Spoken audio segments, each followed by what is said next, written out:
కంచిలోని పట్టు చీరలు వీవస్త్రాలకే అమ్మపడును. మంగళగౌరి గ్రాండియర్ కంచికి దారి Jubilee hills road number 36 Hyderabad.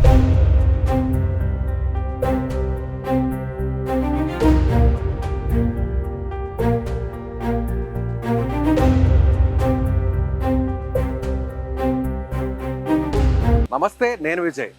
మీకు ఒక ప్రముఖ వ్యక్తి, తెలుగు వారందరూ కూడా గర్వించదగ్గ ఒక వ్యక్తికి సంబంధించినటువంటి ఇంటిని చూపించే ప్రయత్నం చేస్తాను. ప్రస్తుతం నేను హైదరాబాద్లో ఉన్నటువంటి టెంపుల్ ఆల్వాల్ ప్రాంతంలో ఉన్నాను. ఈ ప్రాంతంలోనే ఇటువైపు నాకు ఎడమ వైపు కనిపిస్తున్నటువంటి పురాతనంగా కనిపిస్తున్నటువంటి ఈ ఇల్లు ఎవరిదో కాదు, ప్రముఖ దర్శకుడు, రచయిత అయినటువంటి, దేశం గర్వించదగ్గ దర్శకుడుగా చెప్పుకునేటువంటి శ్యామ్ బెనగల్ గారి నివాసం ఇదే. గతంలో ఆయన బాల్యం అంతా కూడా కొనసాగింది, ఇక్కడే చదువుకున్నారు ఆయన. మన హైదరాబాద్, మన తెలుగు వ్యక్తిగా ఉన్నటువంటి శ్యామ్ బెనగల్ గారు దేశమంతా గర్వించే స్థాయిలో ఆయన అనేక సినిమాలు తీశారు. ఆ సినిమాలన్నీ కూడా చాలా జాతీయ స్థాయి, అంతర్జాతీయ స్థాయి అవార్డులు కూడా దక్కించుకున్నాయి. శ్యామ్ బెనగల్ అంటే ఆయన ఒక లో బడ్జెట్లో ఎన్నో, అంటే ఒక రకంగా చెప్పాలంటే పేదవాడికి సంబంధించినటువంటి, అసమానతలకు సంబంధించినటువంటి అనేక సినిమాలను తీసి ఆయన ఎంతో గుర్తింపు తెచ్చుకున్నారు. ఎస్, ఈ ఇల్లే ఇప్పుడు ప్రస్తుతం మనకు చూస్తున్నటువంటి ఇల్లు శిథిలావస్థకు చేరుకున్నప్పటికీ వారి పూర్వీకులందరూ కూడా దాదాపు 200 సంవత్సరాల నుంచి ఇక్కడే జీవించేవారు. ఆయన బాల్యం అంతా ఇక్కడే కొనసాగింది. ఇక్కడే పుట్టి పెరిగినటువంటి శ్యామ్ బెనగల్ గారు ఆ తర్వాత ఆయన ఇక్కడి నుంచి నేరుగా ఉస్మానియా యూనివర్సిటీలో చదువుకున్నారు. ఆయన నిజాం కాలేజీలోనే ఆయన డిగ్రీని కూడా పూర్తి చేయడం జరిగింది. ఆ తర్వాత వారి కుటుంబం ఒక ఫోటో స్టూడియోని కూడా ఏర్పాటు చేశారు. బెనగల్ ఫోటో స్టూడియో అనేటువంటి ఒక పేరుతో కూడా స్టూడియోని ఏర్పాటు చేయడం జరిగింది.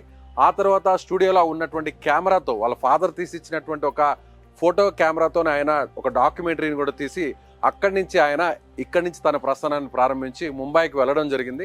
అనేక సినిమాలను తీయడం జరిగింది. ఇప్పటి వరకు కూడా ఆయన దాదాపుగా 8 జాతీయ అవార్డులు కూడా దక్కించుకున్నారు.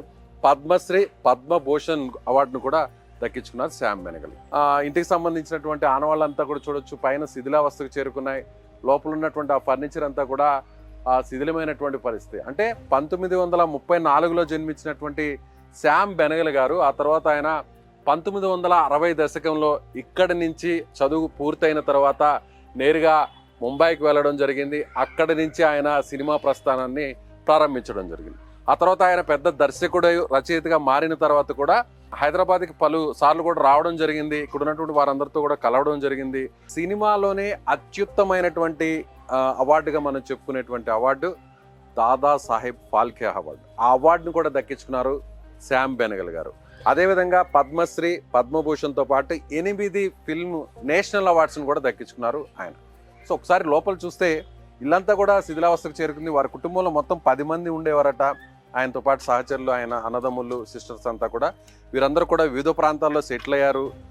అదేవిధంగా వారికి సంబంధించినటువంటి అన్న కుమారుడు మాత్రం ఇక్కడే ఉంటారంటున్నారు హైదరాబాద్లో.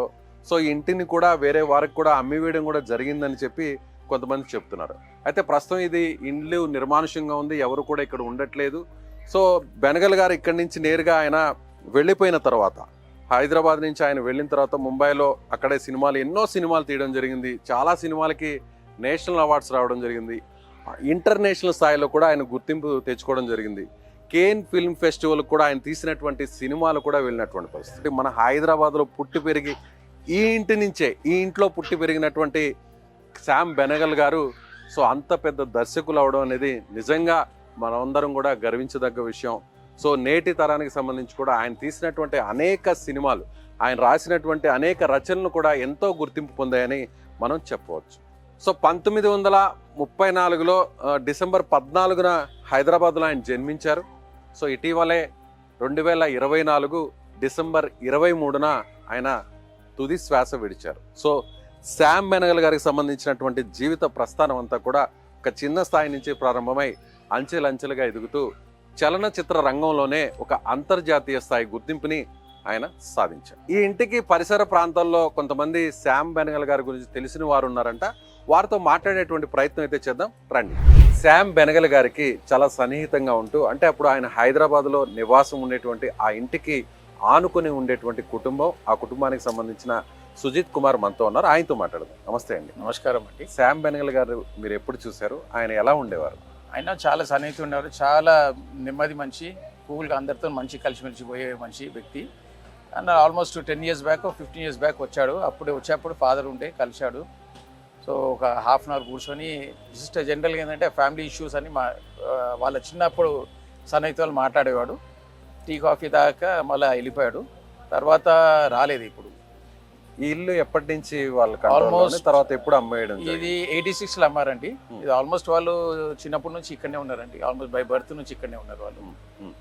వాళ్ళ ఫాదర్, వాళ్ళ ఎల్డర్ బ్రదర్ వీళ్ళందరూ కూడా ఎందుకంటే చాలా క్లోజ్ ఫ్యామిలీ అనమాట. మాకు ఆల్మోస్ట్ 80-90 years రిలేషన్షిప్ ఉంది మాకు. మొత్తం వాళ్ళ ఫ్యామిలీ మెంబర్స్ ఎంతమంది? 4 brothers 5 sisters ఉన్నారు. 9-10 మంది ఉన్నారండి. 10 మంది ఉన్నారు మొత్తం.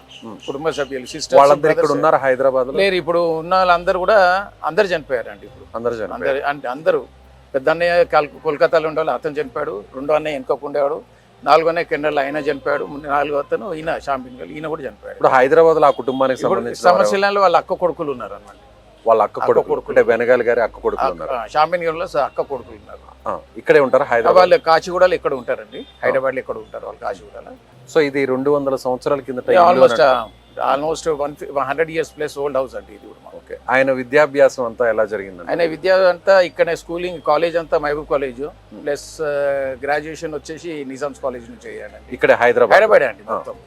చదివారు ఆయన? ఆయన ఎంఏ ఎకనామిక్స్ చదివాడు. ఎంఏ ఎకనామిక్స్ చదివిన ఆయన ఒక్కసారిగా మూవీస్ వైపు ఎందుకు వెళ్ళాలి? అంటే వాళ్ళ ఫాదర్ వీళ్ళందరూ కూడా ఈ ఆర్ట్ ఫీల్డ్ ఉండే, ప్లస్ కెమెరా ఇది చేసే వాళ్ళు, ఫోటో స్టూడియో ఉండే, అట్లా ఆయన ఇంట్రెస్ట్ ఉన్నట్టున్నది.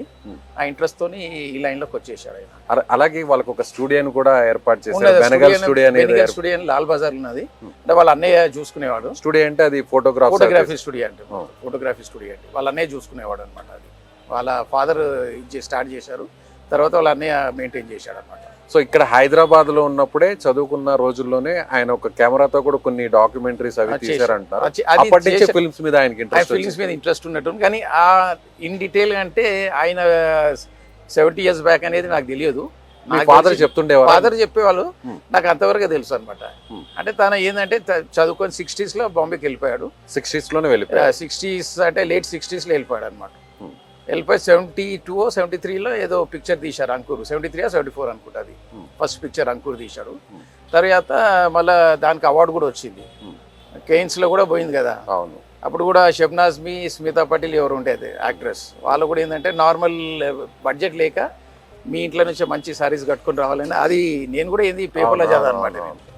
ఇప్పుడు మీరు ఆయన ఇంటికి ఆనుకుని ఉండేవారు కదా, ఫాదర్ కూడా వాళ్ళ ఫాదర్ తో ఆయనతో కూడా చాలా క్లోజ్, చాలా సన్నిహితం ఉండేవాళ్ళు. ఆయన ఎలా ఉండేవారు అందరితో కూడా? చాలా మంచి స్నేహభాయితో ఫ్యామిలీ. అంటే మాకు ఒక రిలేషన్ లేకనే ఉండే, చిన్నాన్న టైప్ ఉండే మాకు. అన్నదమ్ములు, ఫాదర్ అన్న, తన తమ్ముడు చిన్నాన్న లేకనే ఉంటుండే. మేము చిన్నాన్న అని పిలుస్తుండే మేము అంతే. అంతవరకు మాకు బాగా రావడం పోవడం బాగుంటుండే మాకు ఇంట్లో. ఆయన పెద్ద ఫిల్మ్ డైరెక్టర్ అయ్యారు. రైటర్ అయిన తర్వాత ఆయనకి అంతర్జాతీయ స్థాయిలో, జాతీయ స్థాయిలో పెద్ద గుర్తింపు వచ్చింది. అవునండి. ఆ తర్వాత కూడా ఆయన ఇక్కడ హైదరాబాద్ కూడా వచ్చాడండి. వచ్చిన తర్వాత ఆయన ఎలా ఉండేవారు? అంటే ఆ పాత రోజులు గుర్తు చేసుకొని చాలా నార్మల్ అండి, down to earth person. Okay, down to earth. ఎప్పుడు ఆయన నేను ఇది అని చూపించుకోలేదు. నాకు తెలిసిన మటుకైతే ఇక్కడికి వచ్చా కూడా డౌన్ టు ఎర్త్ ఉండే మనిషి. చాలా అంటే చాలా డౌన్ టు ఎర్త్. సో ఈ ఇంటిని ఎప్పుడు అమ్మివేయడం జరిగింది? 86లో అమ్మారు. 1986లో అమ్మారు. ఎవరు దీన్ని ఇది మన ఫ్యామిలీ ఫ్రెండ్స్ ఉన్నారండి. ఓకే. మరి ఇంకా శిథిలావస్థలోనే ఉంది అంటే ఇది కొంచెం ఏదో ఇంటర్నల్ ప్రాబ్లమ్స్ వచ్చేసి అది ఏదో కోట్లు ఉన్నది, అందుకే అది. లేకపోతే ఈ పార్టీకి మంచి కన్స్ట్రక్షన్ అయ్యేది అన్నమాట. ఓకే.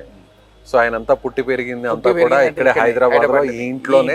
ఆయన ఇక్కడి నుంచి ఆయన ప్రస్థానం స్టార్ట్ అయింది. అంటే ఇక్కడి నుంచే ముంబైకి వెళ్ళిపోయారు, అక్కడ సెటిల్ అయిపోయాడు. సో ఎప్పుడైనా హైదరాబాద్ మీకు వచ్చినా కూడా ఆయన తెలుగులో మాట్లాడేవారా? తెలుగులో మాట్లాడారు. ఇక నాన్న వాళ్ళంటే ఇంగ్లీషు, హిందీ ఎక్కువ, తెలుగులో మాట్లాడేవాడు. అదేం లేదు.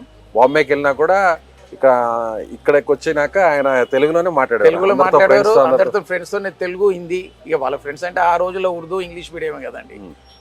40s లో అన్నప్పుడు అంతా ఉర్దూ. మనం ఎక్కువ నిజాం అంటే ఉర్దూ, ఇంగ్లీష్. ఆయన తెలుగు కూడా మాట్లాడేవాడండి. Right sir, thank you. నమస్కారం అండి. ఇది దేశమంతా గర్వించే స్థాయిలో పేరు ప్రఖ్యాతులు సాధించినటువంటి శామ్ బెనగల్ గారికి సంబంధించినటువంటి నివాసానికి సంబంధించిన వీడియో సుమన్ టీవీ మీకు అందిస్తుంది. చాలా మందికి కూడా తెలియదు, శామ్ బెనగల్ గారు ఇక్కడే హైదరాబాద్లో పుట్టారని మాత్రమే తెలుసు. ఆయన ఎక్కడ చదువుకున్నారు, ఎక్కడ పుట్టి పెరిగారు, ఆయన నివాసం ఏంటనే విషయం చాలా మంది తెలుగు వారికి తెలియదు. సో సుమన్ టీవీ మీకు ఆ విషయాల్ని చెప్పే ప్రయత్నం చేసింది.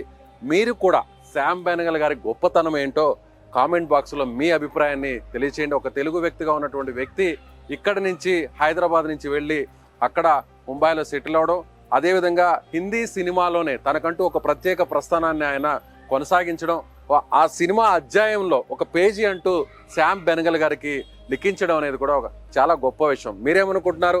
శ్యామ్ బెనగల్ గారి చిత్రాలకు సంబంధించి ఏ సినిమాలు ఉన్నాయి, ఆ సినిమాలో ఏ సన్నివేశాలు మీకు నచ్చాయి, ఆయన గురించి మీకు తెలిసిన విషయాల్ని కామెంట్ బాక్స్లో మీ అభిప్రాయాన్ని కామెంట్ ద్వారా తెలియజేయండి.